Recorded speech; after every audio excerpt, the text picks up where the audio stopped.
راجا رانی ڈرامے کی اگلی قسط میں آپ دیکھیں گے کہ رانی زاویار کے لیے اس گھر میں کیئر ٹیکر کے طور پر ایک دن گزارتی ہے، اور اسے ایک دن میں اس نے کافی اتار چڑھاؤ دیکھے، زاویار کا غصہ، اس کا معافی مانگنا، اور پھر جنید کی بدتمیزی بھی۔ اب یہ سب کچھ دیکھنے کے بعد وہ گھر جا کر سوچنا چاہتی ہے کیا وہ واقعی یہ سب کر سکتی ہے یا نہیں۔ ایسے میں زاویار کے والد اسے اس کی سیلری کا چیک پکڑاتے ہیں، فیصلہ کرنے کے بعد یہ چیک کھول کر دیکھ لینا۔ اب گھر جا کر جب وہ اپنے ماں باپ کو بتاتی ہے کہ آج سارا دن کیسا گزرا، زاویار کے ساتھ اس گھر میں کوئی اتنا کام نہیں ہے، لیکن زاویار کو سنبھالنا کافی مشکل ہے، اس کے ساتھ ٹائم گزارنا مجھے نہیں لگ رہا کہ میں یہ سب کر سکتی ہوں۔ لیکن زاویار کے باپ کی آنکھوں میں موجود امید کو بھی توڑ نہیں سکتی، اسی لیے وہ راضی ہو جاتی ہے کہ میں یہ کام کروں گی۔ اب جب دل سے ارادہ کر لیا تو وہ چیک کھول کر دیکھتی ہے، جس میں میرے خیال سے 5 لاکھ تک تو اماؤنٹ ہوگی،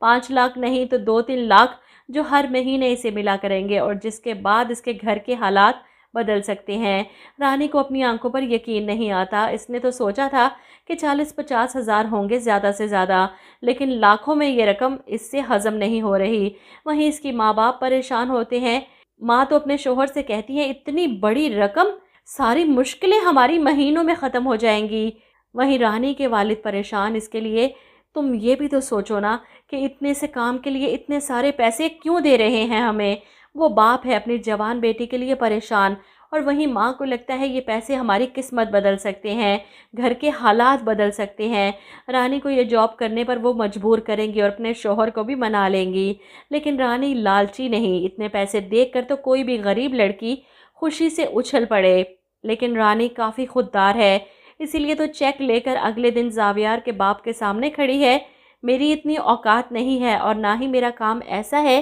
کہ میں یہ قیمت لوں، جس پر زاویار کے والد خوشی سے مسکراتے ہوئے کہتے ہیں لیکن بیٹا تم اپنا وقت تو دو گی نا، اور اسی وقت کی قیمت ہے یہ۔ وہ رانی کو مستقل طور پر زاویار کے ساتھ اس کے کیئر ٹیکر کے طور پر اپوائنٹ کر لیتے ہیں، اور وہیں دوسری طرف ایک اور سچ زاویار کا سامنے آتا ہے اس کی بیوی کی شکل میں۔ مجھے تو لگا تھا یہ لڑکی منگیتر ہو سکتی ہے جو زاویار کی بیماری کے بعد منگنی توڑ کر جا چکی ہے، لیکن وہ تو زاویار کی بیوی نکلی۔ وہ زاویار کے باپ کے آفس میں ان کے مقابل بیٹھی ان سے کہتی ہے کہ آپ یہ مت بھولیں کہ میں ابھی بھی زاویار کی بیوی ہوں، وہ بیوی جو اس مشکل حالات میں اسے اکیلا چھوڑ کر چلی گئی کہ میں اس کے ساتھ نہیں رہ سکتی۔